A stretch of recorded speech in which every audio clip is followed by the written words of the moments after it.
Hello everyone and welcome back to my channel. My name is Erin and on this channel I am documenting my journey to complete debt freedom and financial independence. And so today is going to be checking in on how we are going with our net worth. So I have my net worth calculator and worksheet up here. So this is an Excel worksheet that I have where I just track all of our assets and our liabilities and calculate what our net worth is.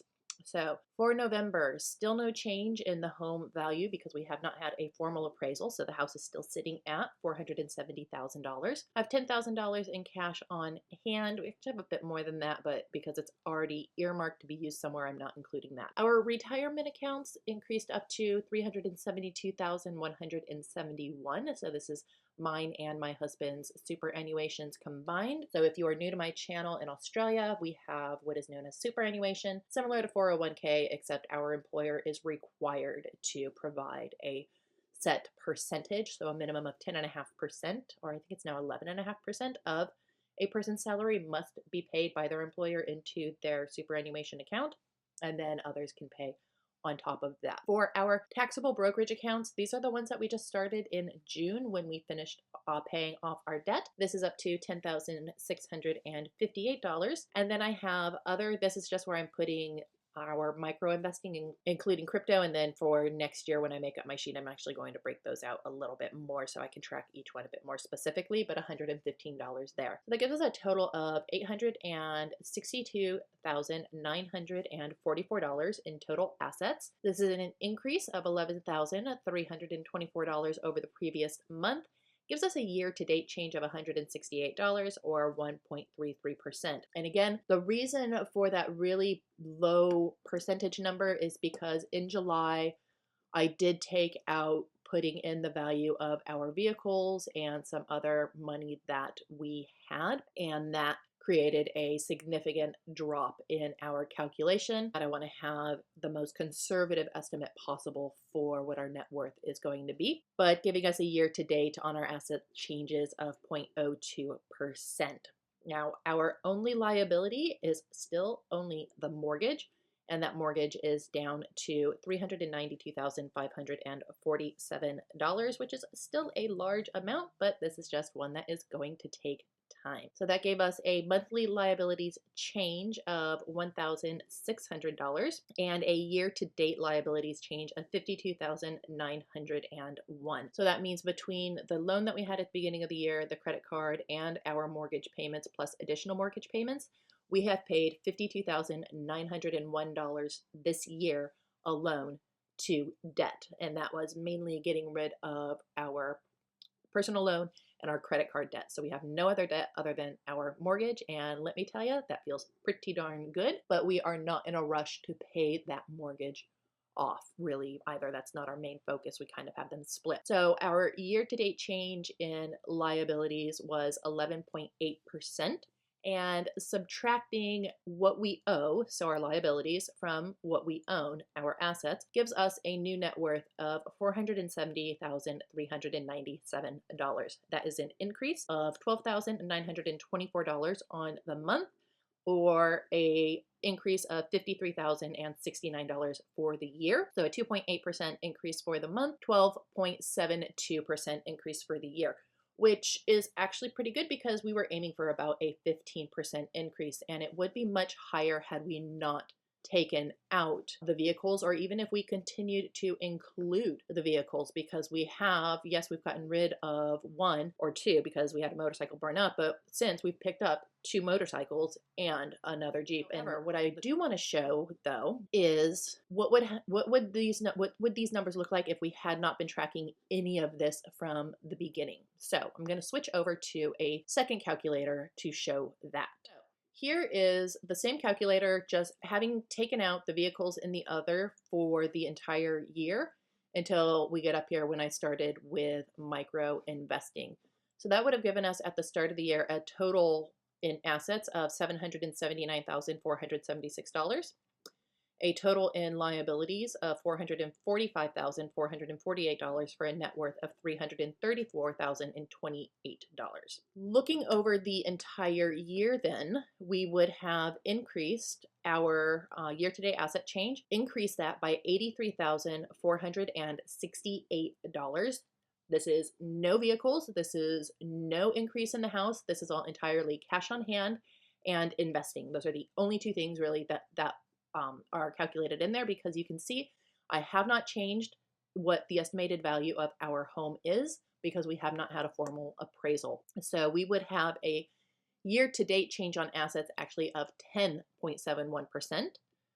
The change in liabilities would remain the same because the liabilities were there, the liabilities were paid off. So we would still have the same in assets of 862,944, and we would still have the same in liabilities of 392, 547. We would still come to a net worth of 470,397. But where we really see the change is down here at the bottom.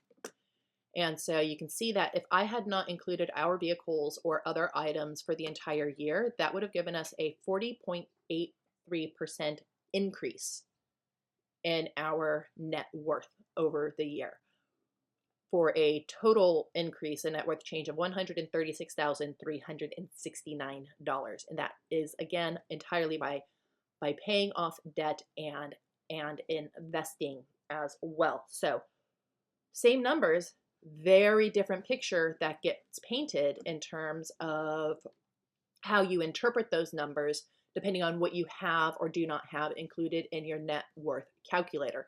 So yes, I could go back and I could put back in our vehicles, and we'll do a conservative estimate of $125,000 worth of vehicles because we have multiple cars. That would jump us up to a 78% increase on the year because we still haven't added any debt. The vehicles that we bought, my husband's new bike, my new car, we paid in cash for those by using some of the other by selling off some of the other assets that we had. But I'm not going to include that in there because I don't want to. I want it to be as conservative as possible for us. But you can see that depending on what you put in or leave out, it really does change the overall picture of where you're at. Now we're not in a rush. I don't think we're going to hit that $500,000 point by the end of this year. It would have been nice. I just don't think that we're going to get a $30,000 increase. I don't think the market is going to be that great. It would be nice if it finished that strong, but probably not. We can comfortably say, though, that we did have a meaningful increase in our net worth, and that puts us on a really good point to start for next year. So we'll wrap up December when we get all those numbers. I pull these numbers on the 1st of the month. So these were pulled on the 1st of December. I know, it was right after a really horrible week in the markets. The next one I will pull on the 1st of January, or actually probably the 2nd, because the 1st here is a holiday, so I won't have the most accurate reporting of that. And then that will give us a final. And so since I actually kind of like this one better because, hey, who doesn't like seeing a 40%? I can then look at our change month by month. So again, assets and what we had in assets each month, liabilities that we had. We like seeing these go in the opposite directions. Assets are going up, liabilities are going down. That is resulting in an overall increase in net worth. We don't plan really on adding any additional assets other than investing as we go into the new year. We're not looking at picking up rental properties or anything like that. I'm happy with having one mortgage and paying my own mortgage. That's just where I sit there. So, but we can see this nice overall trend line. Let me put in November here. There we go. So now November pops in. So we can see that, again, the assets going up, the liabilities going down, and then just that overall trend line increasing. And we don't see that spike down that we saw in our other sheet. So if we come back over to this chart, we can see where that spike was, and that's where we took those values out. That's where we made that decision, but we still come to the final number.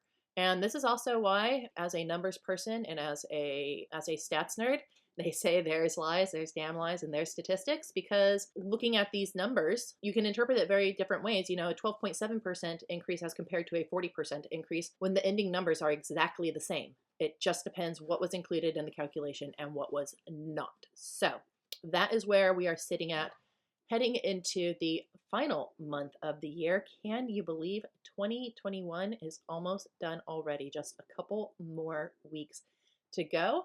And we have set a goal around how much we want to increase our net worth for 2022. And again, I don't work in absolute numbers, I work on percentages as well, but all of that will be forthcoming when I reveal what my financial goals for 2022 are going to be. So let me know in the comments below, how are you going with your net worth? Have you bitten the bullet and started doing it, even if it is potentially in the red? Have you made some changes? Do you do things differently? Do you have any plans for what trends you want to see for next year after being able to see? So being able to see the data for a full year actually paint a really nice picture. Go ahead and leave those down in the comments below, as well as if you have any questions for me on how or why we calculate the way that we do, because I know every single person is different in how they do it and their reasonings for that. Otherwise,